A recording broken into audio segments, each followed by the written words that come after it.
16장 평원군 우경열전. 애첩 때문에 선비가 떠난다.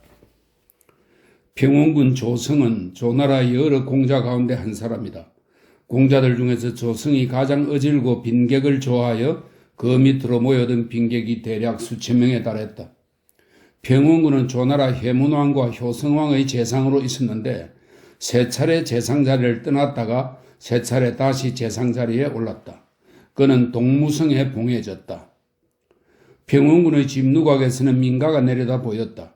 민가에서는 절름발이가 살고 있었는데 절뚝거리며 물을 기르러 다녔다. 평원군의 애첩이 누각 위에 앉아있다가 그 광경을 내려다보고 큰 소리로 웃었다. 그 다음날 절름발이가 평원군의 집 문 앞에 와서 말했다. 저는 당신이 선비를 좋아한다고 들었습니다. 선비들이 천리를 멀다 않고 찾아오는 것은 당신이 선비를 소중히 여기고 애첩을 하찮게 여긴다고 생각하기 때문입니다. 저는 불행히 다리를 절뚝거리고 등이 굽는 병이 있는데 당신 애첩이 저를 내려다보고 비웃었습니다. 원컨대 저를 비웃은 자의 목을 베어주십시오. 평원군이 웃으며 대답했다. 알았소. 절름발이가 돌아가자 평원군은 웃으면서 말했다. 이 작자 좀 보게. 한번 웃었다는 이유로 내 애첩을 죽이려고 하니 너무하지 않은가? 평원군은 끝내 애첩을 죽이지 않았다. 그 뒤 1년 남짓한 사이에 빈객과 문화, 사인들이 조금씩 떠나가더니 떠난 자가 절반이 넘었다. 평원군은 이를 이상히 여겨 말했다. 나는 여러분을 예우하는데 크게 실수한 적이 없거늘 떠나가는 자가 어째서 많은 것이요? 문화의 한 사람이 앞으로 나와 대답했다. 당신이 절름발이를 비웃은 자를 죽이지 않았기 때문입니다. 선비들은 당신이 여색을 좋아하고 선비를 하찮게 여기는 인물로 생각하여 떠나는 것입니다. 이에 평원군은 곧 절름발이를 비웃은 애첩의 목을 빼고 직접 문 앞에까지 가서 절름발이에게 그 목을 내주면서 사과했다. 그 뒤 문화에 다시 조금씩 선비들이 오기 시작했다. 이 무렵 제나라에는 맹상군, 위나라에는 신릉군, 초나라에는 춘신군이 있어서 서로 다투어 선비를 정성껏 예우하였다. 주머니 속의 송곳. 진나라가 조나라의 수도 한단을 포위하자 조나라는 평원군을 보내 조나라의 도움을 청하고 합종하도록 하였다. 평원군은 식객과 문화 중에서 용기와 힘이 있고 문학적 소양과 무예를 두고 갖춘 사람 20명과 함께 가기로 약속했다. 평원군이 말했다. 평화롭게 단판을 지어 승리를 얻을 수 있다면 좋은 일입니다. 그러나 평화롭게 단판을 지어 승리를 얻을 수 없다면 초나라 궁전 밑에서 희생의 피를 마셔서라도 반드시 합종을 맺고 돌아오겠습니다. 같이 갈 선비들은 다른 데서 구하지 않고 제 식객과 문화에서 뽑아도 충분합니다. 평원군은 19명을 뽑고 나머지 1명은 뽑을 만한 사람이 없어서 20명을 채우지 못했다. 문화에 모수라는 이가 있었는데 앞으로 나서서 스스로 자신을 추천하며 평원군에게 말했다. 당신은 초나라와 합종 맹약을 맺기 위하여 식객과 문화 20명과 함께 가기로 약속하고 사람을 밖에서 찾지는 않는다고 들었습니다. 지금 한 사람이 모자라니 저를 그 일행에 끼워 주십시오. 평원군이 말했다. 선생은 내 문화에 있은 지 몇 해나 되었소? 모수가 말했다. 이미 3년 됐습니다. 평원군이 말했다. 대체로 현명한 선비가 세상에 있는 것은 비유하자면 주머니 속에 있는 송곳 같아서 그 끝이 금세 드러나 보이는 법이요. 지금 선생은 내 문화에 3년이나 있었지만 내 주위 사람들은 선생을 칭찬한 적이 한 번도 없으며 나도 선생에 대해 들은 적이 없소. 이것은 선생에게 이렇다 할 재능이 없다는 뜻이요. 선생은 같이 갈 수 없으니 남아 있으시오. 모수가 말했다. 저는 오늘에야 당신의 주머니 속에 넣어달라고 드리는 것입니다. 만일 저를 좀 더 일찍 주머니 속에 있게 하였더라면 그 끝만 드러나 보이는 게 아니라 송곳 자루까지 밖으로 나왔을 것입니다. 평원군은 결국 모수와 함께 가기로 했다. 19명은 모수를 업신여겨 서로 눈치담에 비웃었으나 그러한 마음을 밖으로 드러내지는 않았다. 모수는 초나라에 가는 동안 19명과 논쟁을 벌였는데 그들이 모두 탄복했다. 평원군이 초나라와 합종하기 위하여 그 이로운 점과 해로운 점을 이야기하는데 해가 뜰 무렵부터 시작하여 중천에 이르도록 결정을 짓지 못했다. 19명이 모수에게 말했다. 선생이 당 위로 올라가시오. 모수는 칼 자루를 잡고 계단을 올라 평원군에게 말했다. 합종의 이로운 점과 해로운 점은 두 마디면 결정됩니다. 지금 해 뜰 무렵부터 이야기를 시작하여 한낮이 되도록 결정을 내리지 못하는 까닭이 무엇입니까? 초나라 왕이 평원군에게 말했다. 저 손님은 누구입니까? 평원군이 대답했다. 저 사람은 제 사인입니다. 초나라 왕은 큰 소리로 꾸짖으며 말했다. 어찌하여 내려가지 않는가? 나는 그대 주인과 이야기하는 중인데 그대는 무엇을 하고 있는가? 모수는 칼자루를 잡고 앞으로 다가서서 말했다. 왕께서 저를 꾸짖는 것은 초나라 병사가 많다고 생각하기 때문입니다. 그러나 지금 10걸음 안에서는 왕께서 초나라 병사가 많은 것을 믿을 수 없습니다. 왕의 목숨은 제 손에 달려 있습니다. 제 주인이 앞에 있는데 저를 꾸짖는 것은 무슨 까닭입니까? 또 은나라 탕왕은 땅 70리를 가지고 천하의 왕이 되었고 주나라 문왕은 땅 100리를 가지고 제후를 신하로 삼았다고 들었습니다.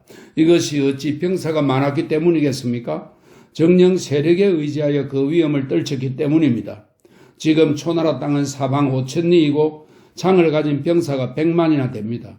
이것은 천하의 우두머리가 될 수 있는 바탕입니다. 천하의 초나라의 강대함에 맞설 만한 나라는 없습니다.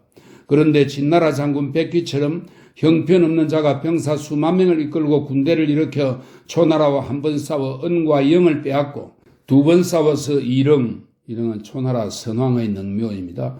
두 번 싸워서 이릉을 불사르고 세 번 싸워서 왕의 조상을 욕보였습니다. 이것은 초나라에게 100대가 지나도 잊을 수 없는 원통한 일이며 조나라에도 수치스러운 일입니다. 그런데 왕께서는 이것을 부끄러워할 줄 모르고 계십니다. 합종은 초나라를 위한 일이지 조나라를 위한 일이 아닙니다. 제 주인이 앞에 있는데 저를 꾸짖는 것은 무엇 때문입니까? 초나라 왕이 말했다. 옳은 말이오. 참으로 선생의 말씀이 맞소. 삼가 사직을 받들어 합종하겠소. 모수가 물었다. 합종이 결정된 것입니까? 초나라 왕이 대답했다. 결정됐소. 그러자 모수는 초나라 왕의 좌우 신하들에게 말했다. 닭과 개와 말의 피를 가져오시오. 모수는 구리쟁반을 받쳐들고 무릎을 꿇은 채 초나라 왕에게 올리면서 말했다. 왕께서 먼저 피를 마셔 합종을 약속하셔야 합니다. 다음 차례는 제 주인이고 그 다음 차례는 접니다. 이렇게 하여 어전 위에서 합종 약속을 맺었다. 그러자 모수는 왼손으로는 구리쟁반의 피를 들고 오른손으로는 19명을 불러 이렇게 말했다. 그대들은 당 아래에서 서로 이 피를 마시시오.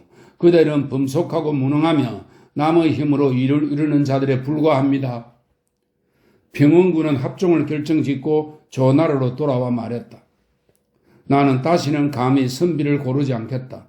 내가 지금까지 선비를 고른 수는 많다면 1000명이 되겠고 적어도 100여 명은 될 것이다.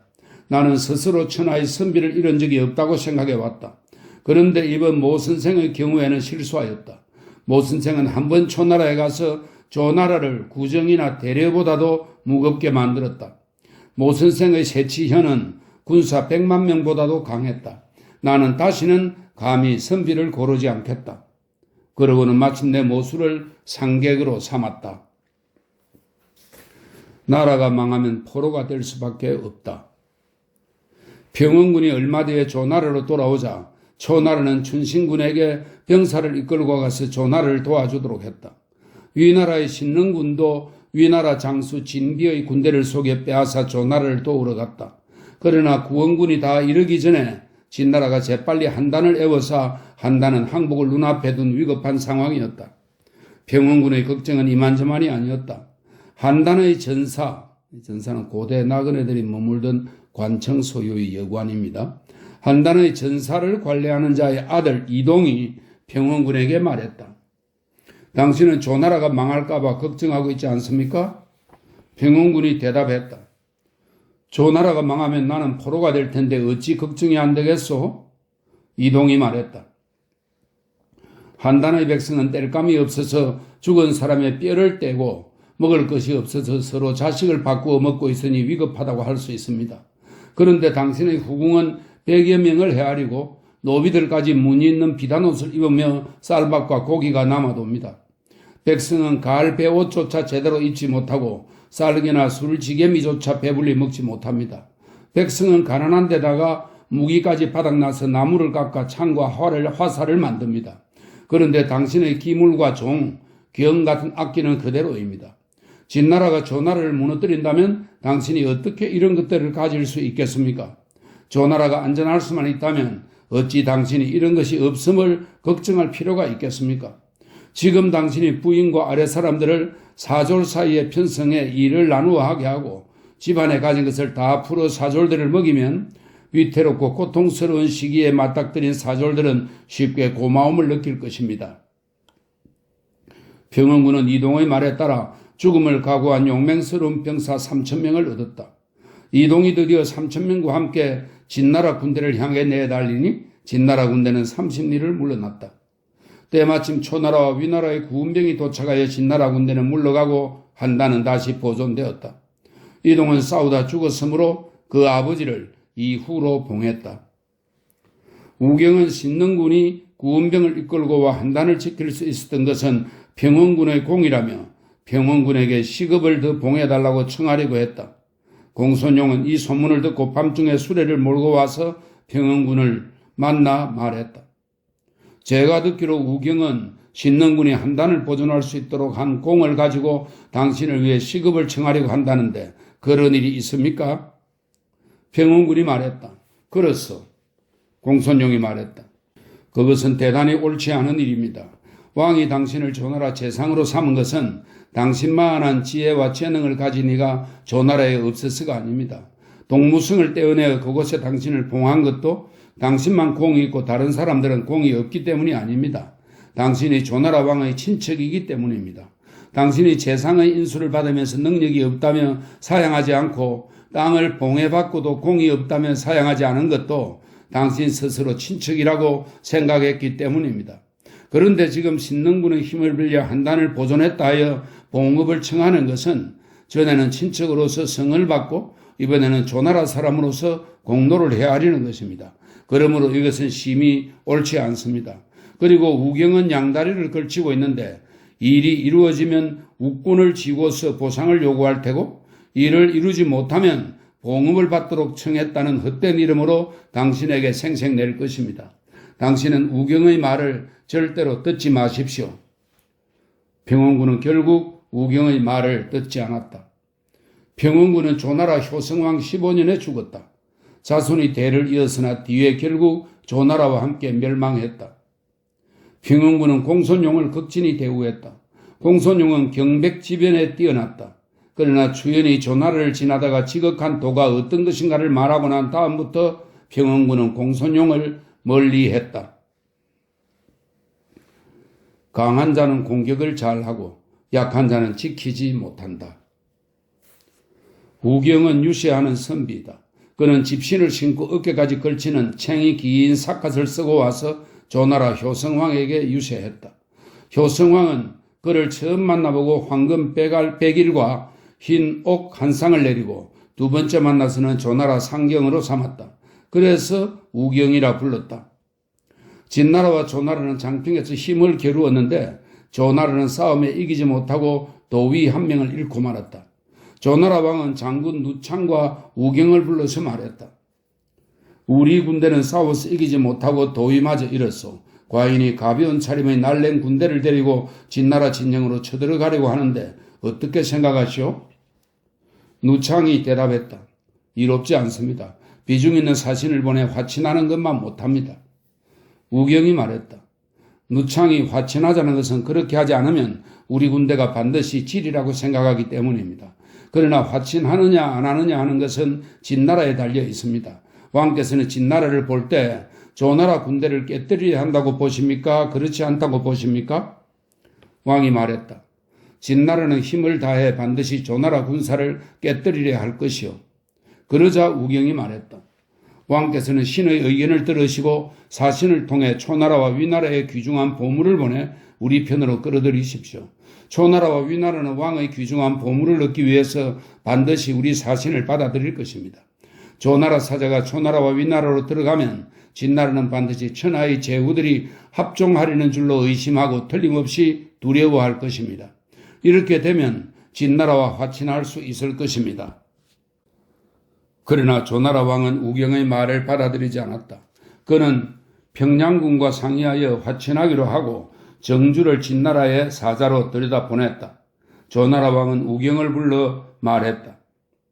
과인은 평양군에게 진나라와 화친하도록 하였고 진나라는 이미 정주를 받아들였소. 그대는 이 일을 어떻게 생각하시오? 우경이 대답했다. 왕께서는 화친할 수 없고 우리 군대는 반드시 깨질 것입니다. 지금 전쟁의 승리를 축하하는 천하 제후들의 사절이 진나라에 가 있습니다. 정주는 신분이 높은 분이므로 진나라에 들어가면 진나라 왕은 옹후와 상의하여 그가 온 것을 반드시 천하에 알려 존중함을 표할 것입니다. 이렇게 되면 초나라와 위나라는 조나라가 화친한다고 생각하여 틀림없이 왕을 돕지 않을 것입니다. 천하가 왕을 돕지 않을 줄을 진나라가 알면 화친은 이루어질 수 없습니다. 왕후는 정말로 정주를 정중히 대우하여 전쟁의 승리를 축하하러 온 천하의 사절들에게 보여주기만 할 뿐 끝내 화친을 허락하지 않았다. 조나라 군대는 장평에서 크게 패하고 마침내 한단까지 포위당하여 천하의 웃음거리가 되었다. 진나라가 한단의 포위를 풀자 조나라 왕은 진나라에 입주하며 조석을 시켜 진나라의 현 6개를 떼어주고 화친을 맺도록 하려고 했다. 우경이 조나라 왕에게 말했다. 이분이 진나라가 왕을 공격하였다가 싸움에 지쳐서 돌아갔다고 생각하십니까? 아니면 오히려 진격할 힘이 남아있지만 왕을 아껴 공격을 멈추었다고 생각하십니까? 왕이 대답했다. 진나라는 우리나라를 치는데 온 힘을 기울였소. 그들은 틀림없이 지쳐서 돌아갔을 것이요. 우경이 말했다. 진나라는 그들의 힘으로 얻을 수 없는 것을 공격하다가 지쳐서 돌아갔습니다. 그런데 지금 왕께서는 그들의 힘으로 얻을 수 없었던 현 6개를 진나라로 보내려 하십니다. 이것은 진나라를 돕고 자신을 공격하는 일입니다. 내년에 진나라가 다시 왕을 공격해 온다면 왕께서는 구원받을 방법이 없을 것입니다. 왕이 우경의 말을 조석에게 전하자 조석이 말했다. 우경이 진나라의 힘이 어디까지 미칠 수 있는지 어찌 알겠습니까? 진정 진나라가 계속 진격할 힘이 없음이 확실하다면 탄환만큼 작은 땅도 줄 수 없습니다. 그러나 만일 내년에 다시 진나라가 왕을 친다면 왕께서는 나라 안에 땅을 떼어주고 화친하지 않을 수 있겠습니까? 조나라 왕이 말했다. 그럼 그대 의견을 받아들여 현 6개를 떼어준다면 그대는 기필코 내년에 진나라가 다시 우리나라로 쳐들어오지 않게 할 수 있소? 조석이 대답했다. 그것은 신이 감히 책임질 수 없습니다. 옛날 삼지는 진나라와 사귀어 서로 가까웠습니다. 그러나 지금 진나라가 한나라 위나라와는 친하게 지내면서 왕을 친 까닭은 왕께서 진나라를 섬기는 것이 반드시 한나라나 위나라만 못하기 때문입니다. 지금 신이 왕을 위하여 동맹국을 등져서 받게 된 공격을 풀고 관문을 열고 예물을 통하게 하여 한나라나 위나라와 똑같게 하였는데 내년에 왕만이 진나라의 공격을 받게 된다면 그것은 왕께서 진나라를 섬기는 것이 한나라나 위나라만 못하기 때문입니다. 이것은 신이 책임질 수 있는 일이 아닙니다. 왕이 이 말을 우경에게 전하자 우경은 이렇게 대답했다.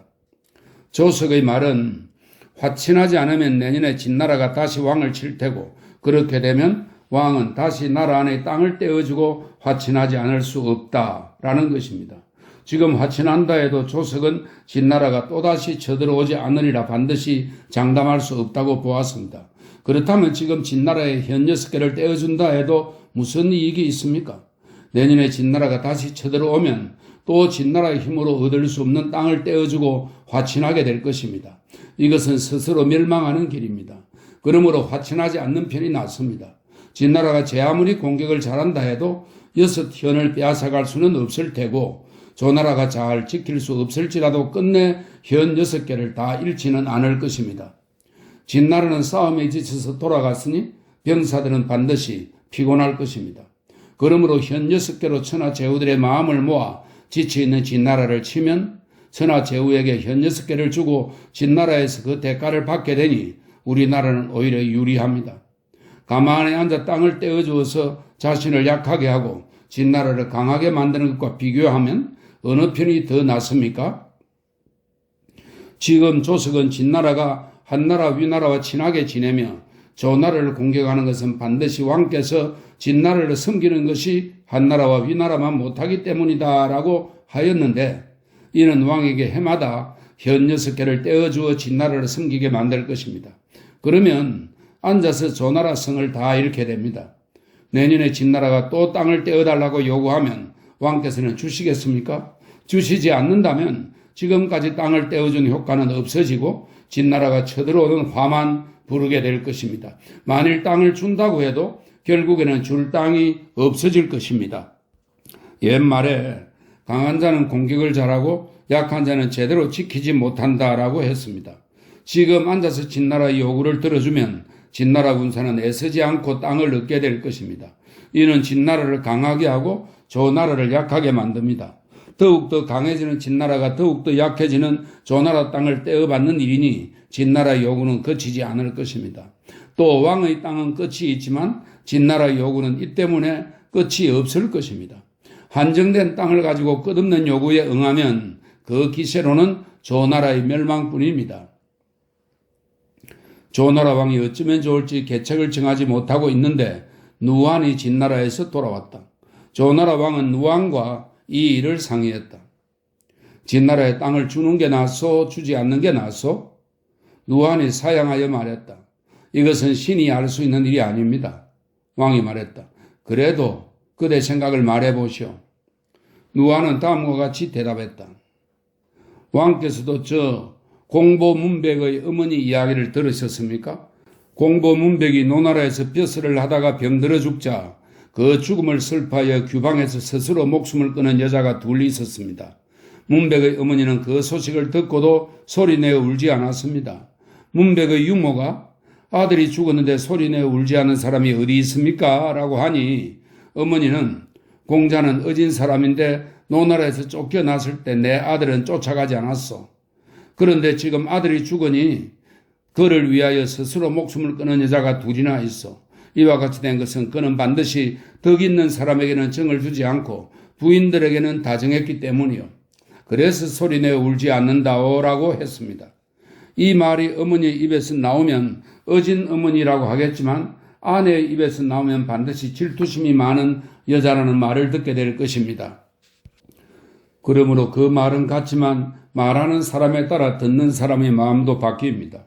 지금 신은 진나라에서 돌아온 지 얼마 안 되었으니 주지 마십시오라고 말씀드린다면 그것은 좋은 계책이 아니고 주십시오라고 말씀드린다면 왕께서는 신이 진나라를 위한다고 여길 것입니다. 이것이 두려워서 감히 대답하지 못한 것입니다. 그렇지만 신이 대왕을 위하여 계책을 말씀드린다면 주는 편이 낫습니다. 왕이 말했다. 알았어.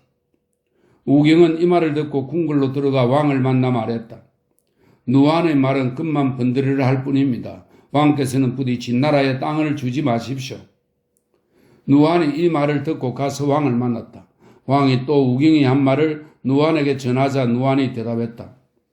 그렇지 않습니다. 우경은 하나만 알고 둘은 모릅니다. 대체로 진나라와 조나라가 적이 되어 싸우면 천하 제후가 모두 기뻐하는데 왜 그럴까요? 말하자면 나 또한 강한 자에 기대어 약한 자를 누르겠다입니다. 지금 조나라 군대가 진나라 군대에게 시달리고 있으므로 승리를 축하하는 천하의 사절들은 틀림없이 다 진나라에 가 있을 것입니다. 그러므로 빨리 땅을 떼어주고 화친을 맺어 제후들을 당황하게 만들고 진나라의 마음을 달래는 편이 낫습니다.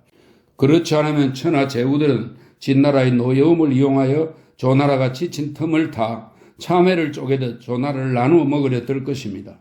조나라는 바로 망할 텐데 어찌 진나라를 도모하겠습니까? 그래서 우경은 하나만 알고 둘은 모른다라고 한 것입니다. 원컨대 왕께서는 이것으로 결정하시고 더 이상 의논하지 마십시오. 우경은 이 말을 듣고 나서 왕을 만나 말했다. 실로 위험한 일입니다. 누한이 진나라를 위해서 세운 계책은 천하 제후들에게 더욱더 조나라를 의심하게 할 뿐인데 어찌 진나라의 마음을 달랠 수 있겠습니까? 어찌 그러한 일이 천하의 조나라가 약함을 보이는 것이라고 하지 않겠습니까? 신이 진나라의 땅을 주지 말라고 한 것은 거저 주지 말라는 것이 아닙니다. 진나라가 6현을 요구하니 왕께서는 차라리 6현을 제나라의 뇌물로 주십시오. 제나라는 진나라의 깊은 원한을 가지고 있습니다. 제나라가 왕의 6현을 얻는다면 조나라와 힘을 합쳐 서쪽으로 진나라를 칠 것입니다. 제나라는 사자의 말이 끝나기도 전에 왕의 제안을 따를 것입니다. 이렇게 되면 왕은 6현을 제나라에 주고 그 대가를 진나라에서 받을 수 있습니다. 그러면 제나라와 조나라는 진나라에 대한 깊은 원한을 갚고 조나라의 일처리 능력이 뛰어남을 천하에 보일 수 있습니다.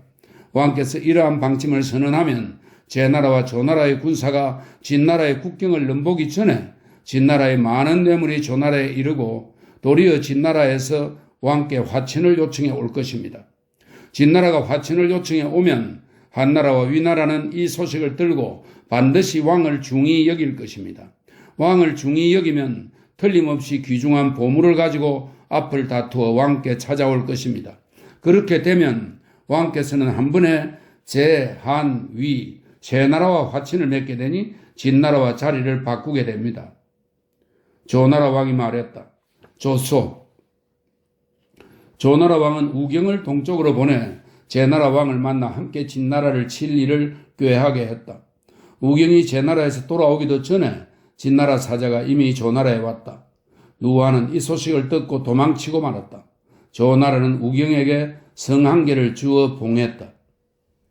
그 뒤 얼마 안 되어 위나라가 조나라에게 합종을 청하였다. 조나라 효성왕은 우경을 불러 이 일을 상의하려고 했다. 우경은 궁궐로 가는 길에 평원군에게 들렸다. 평원군이 말했다. 부디 그대는 위나라와 합종하는 것이 좋다고 왕께 말씀드려 주시오.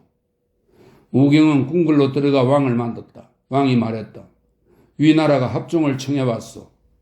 우경이 대답했다. 위나라가 잘못하고 있습니다. 왕이 말했다. 과인은 아직 허락하지 않았소. 우경이 대답했다. 왕께서도 잘못하고 계십니다. 왕이 말했다.